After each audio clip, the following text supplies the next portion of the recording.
it's me Geeky and welcome back to my channel. So I know it's been a long time since I last uploaded, so first of all I want to say a very happy new year to all of my new subscribers, all of my old subscribers, everybody that has come back to join me for this video. Happy New Year. I hope you had a fantastic time over the Christmas period, celebrating with your friends and family, obviously staying safe, but I hope you guys are doing well. I just wanted to pop on here to do a video about what I've been reading recently, but also to kind of give you an update as to what's going on.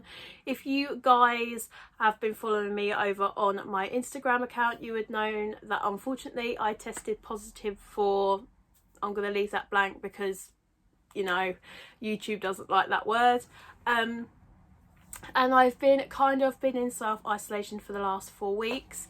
So it's been a bit of a crappy time for 2021, or at least the start for 2021. So fingers crossed it just gets better from here. I know a lot of people were so glad to see the end of 2020, and believe you me, I was definitely one of them. I thought 2021 was going to be a fantastic year, or at least start to it was going to be a lot better than the previous one, but the UK is in a lockdown.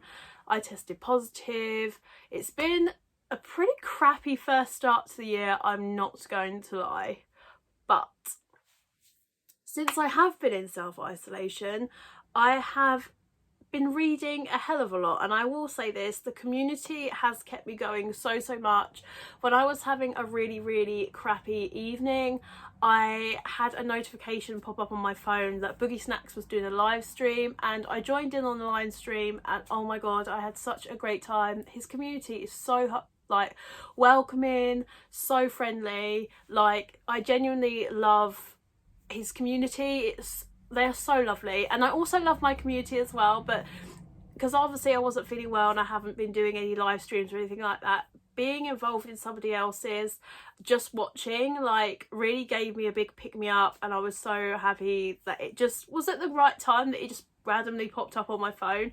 So yeah, that was a lot of fun. I enjoyed myself on this, like, watching the stream, and yeah, it was so lovely. But yeah, anyway, back to what I was supposed to be doing this video for. For obvious reasons, I haven't been allowed out of the house. So what have I been doing? Well, I've been reading a crap ton of manga, and honestly, it's kind of saved me. It's kept me from completely losing my mind and just keeping myself sane at the moment. I don't know about you guys, but for me, if I'm feeling stressed or very anxious and with my anxiety playing up, the best thing for me to do is to just kind of hide away and just read, because it transports me into a world where I don't have to think about what's going on into reality, and it's really helped. So I just wanted to go through with you guys what I've read. So to start off, I read volume 1 of the Apothecary Diaries. This, I believe, is based off of a light novel. It follows a young lady named Momochi, and she's trained in the art of herbal medicine, and she enters the royal courts. However, it's not really freely enters. She gets kidnapped and forced to work, and she finds out that something's going on in the inner circle. So with the king's concubines and favourite, like, women of this particular world, their children are dying, people are getting sick, and they're not entirely sure why. So she figures out the mystery, and she kind of gets involved with more of the inner circle, gets invited to join more high-class society. It was really interesting. I picked up this volume because I saw somebody else rant about it, and for some unknown reason I've been really enjoying oldie worldy type feel manga. So like, if it's got yokai in it, or if it's in sort of like a make-believe historical time or something like that, I've just been really enjoying myself with that.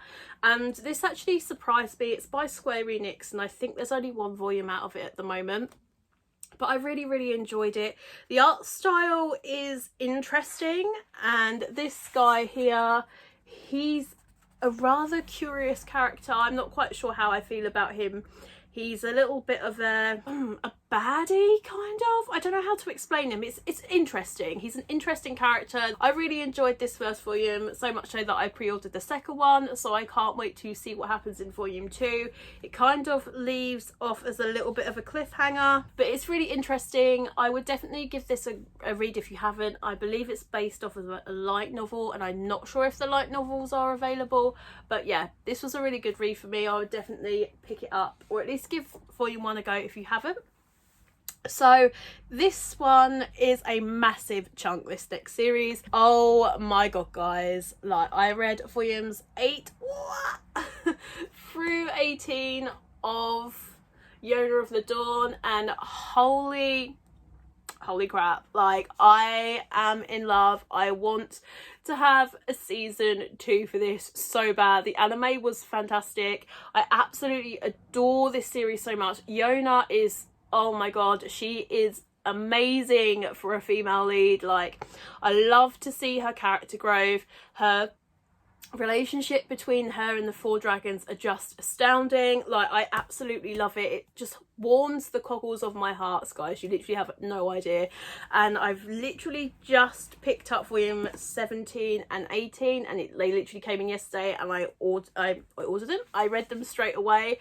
And in volume 18, we're starting to, or 17 and 18, we're starting to learn about the yellow dragon, Zeno.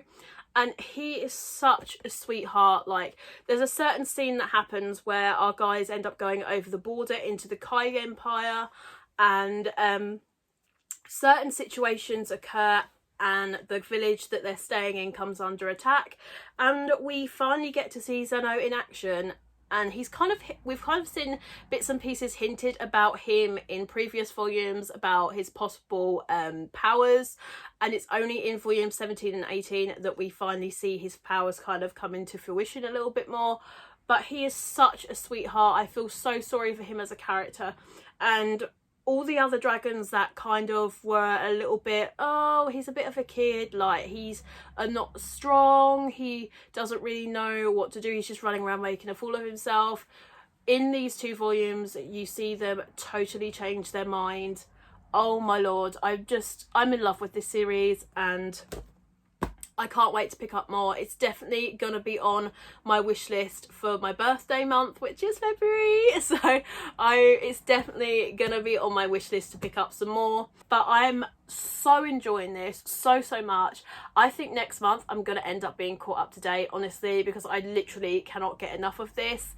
Hark, oh my god, if Jonah does not end up with Hark, I will actually cry. But then I kind of like, is it Jada? I can't remember his name. The green dragon. Oh, he is so cute. I'm just like, I'm torn between him and Huck, but I definitely want Huck to win, like, Jonah's heart. Honestly, the interactions between the 4, I love it so much, and I would definitely recommend it if you haven't given it a go. So for the next series, this is a series that I started last year thanks to you guys and Reese in My Boyfriend Buys Me Manga Challenge, and that is The Demon Prince of Momochi House. So I finally finished the series, reading volumes 12 through 16. Oh, this series is so gorgeous. I just want to show you these covers to start off with, because they are so beautiful. But this series left me satisfied. I feel like where the story ended at volume 16 was definitely a satisfactory ending, in my opinion. I mean, I wouldn't have complained if I'd seen just a couple of more chapters, but it definitely left me satisfied. I absolutely adored watching Himawari, Momochi and Aoi's story together. I've absolutely enjoyed their journey so much, seeing them from when Aoi just wanted to kick her out of the Momochi house when she just randomly turned up, and to them going from a friendship and then growing into a beautiful romance. I've thoroughly enjoyed my time with this series. The ending was very satisfactory. there was a little bit in it towards the end that left me a little bit confused. So we were inside the Momochi house and all of a sudden it kind of fast forwarded a couple of years and then there wasn't really much context. So I had to kind of, I was a bit like, oh, that's a bit random. But then as the chapter kind of progressed on, you kind of, yeah, it kind of made a bit more sense. But I have absolutely, honestly guys, I cannot tell you how much I have loved this series.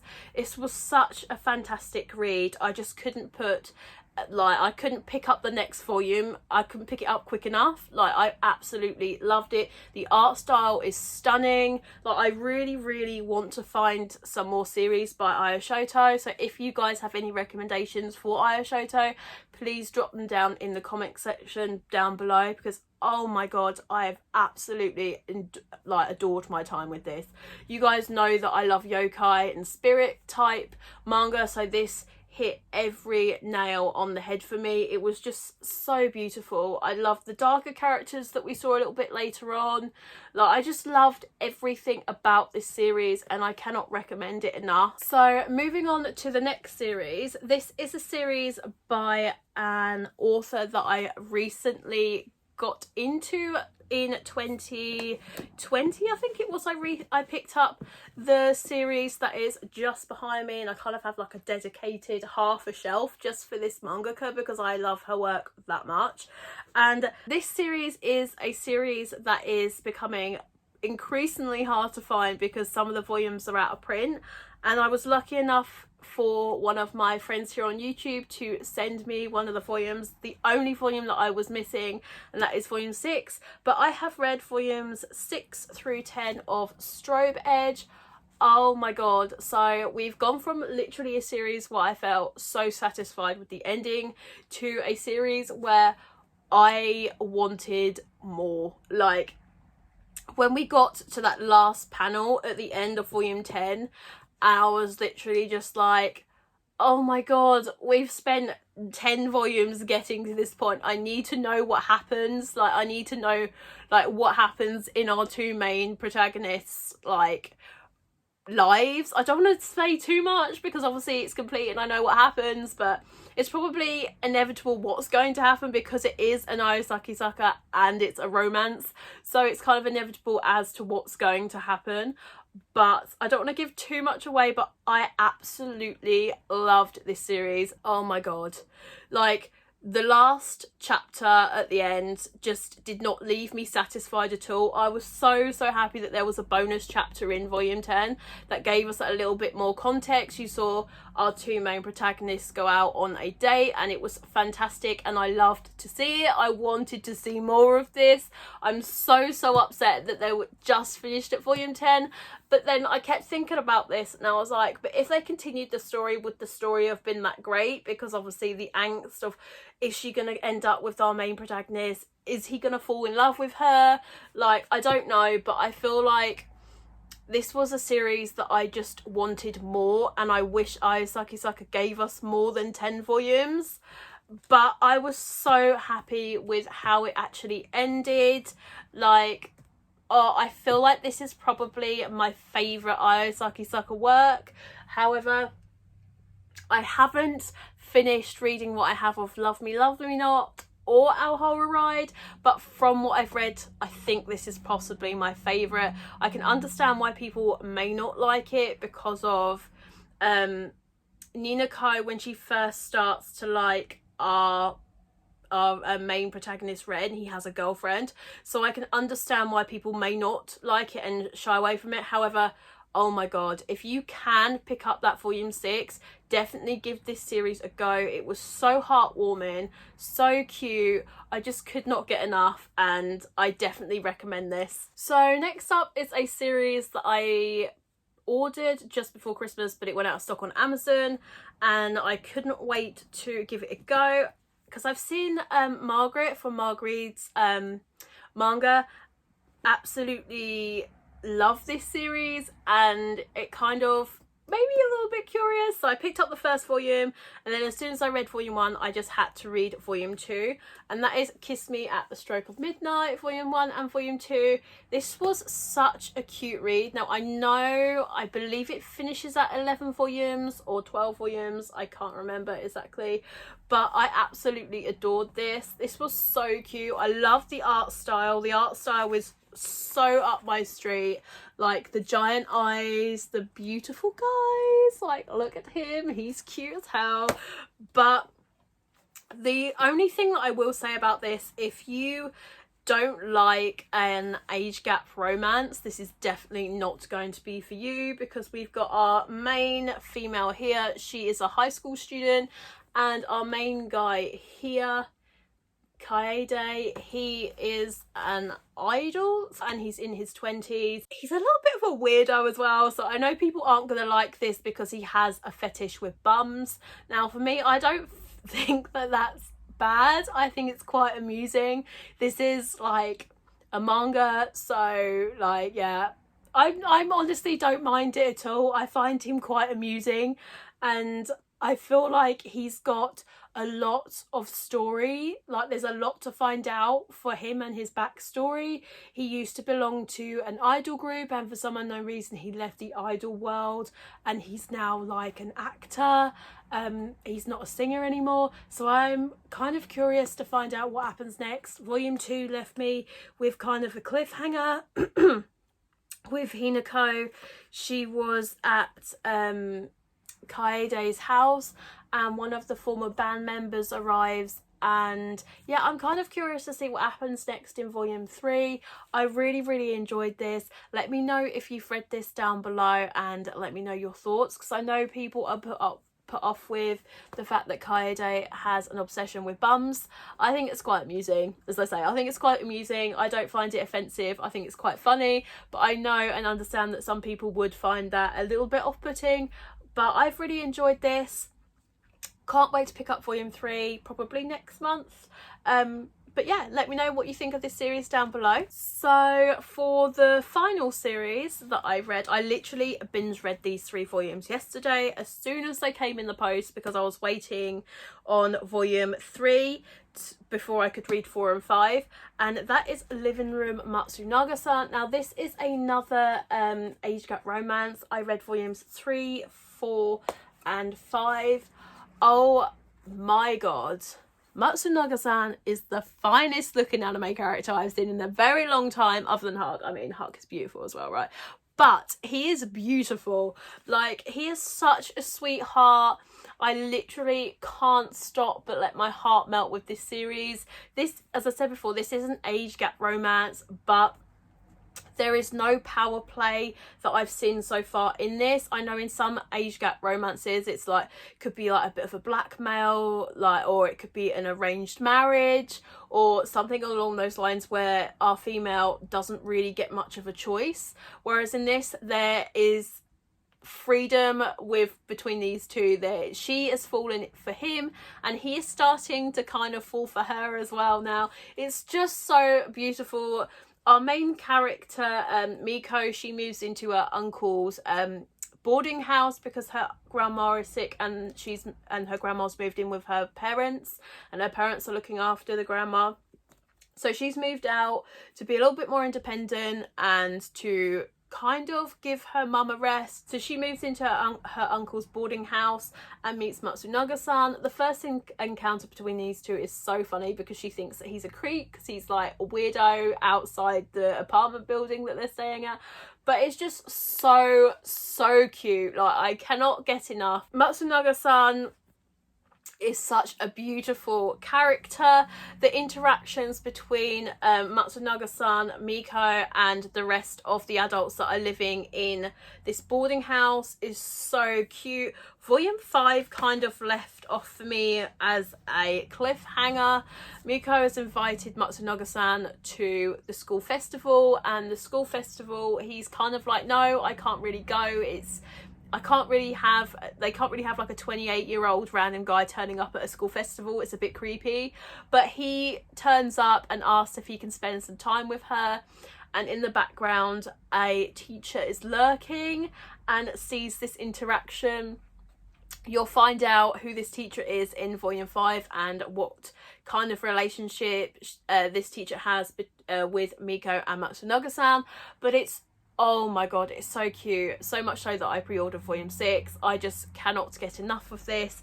This is definitely one of my favourites that I've picked up the latter half of 2020. I cannot wait to see where this series goes. I'm so freaking excited, guys. Like, so freaking excited. You have no idea.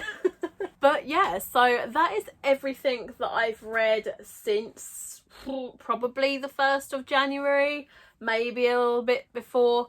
But this is everything that I've read since being in quarantine. I absolutely adore the medium that is manga. It has literally lifted my spirits up so much. The community here on YouTube and on Instagram has lifted me up. It's just been such a great experience, even though I've been really ill. Like, just having this community and being part of this community has been such a great experience for me, particularly within the last like month or so.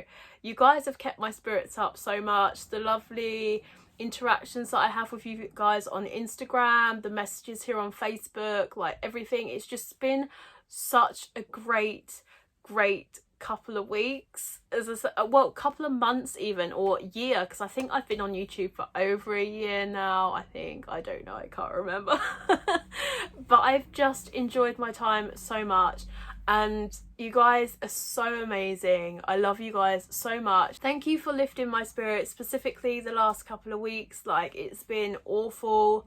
My anxiety has been horrific. Like, honestly, it's not been a great time at all. My temperature has been really high. I've been so exhausted and tired. My body has just ached all over for no reason at all.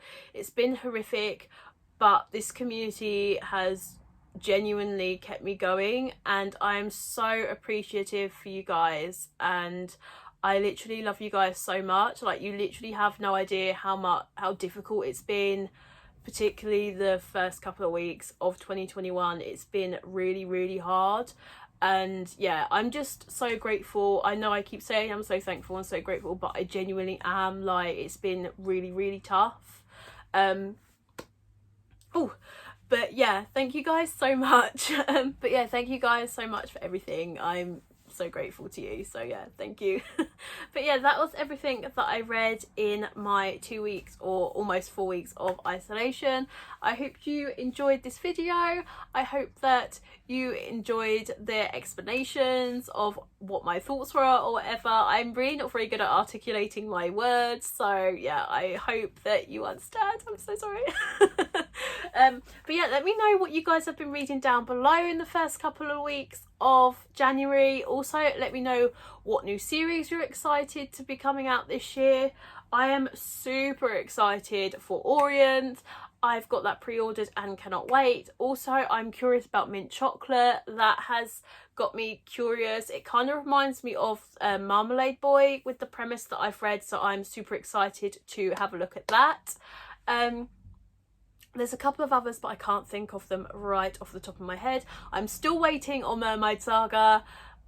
Come on, Amazon, what are you doing? I have no idea, but you need to get your butt in gear because I really want to read it.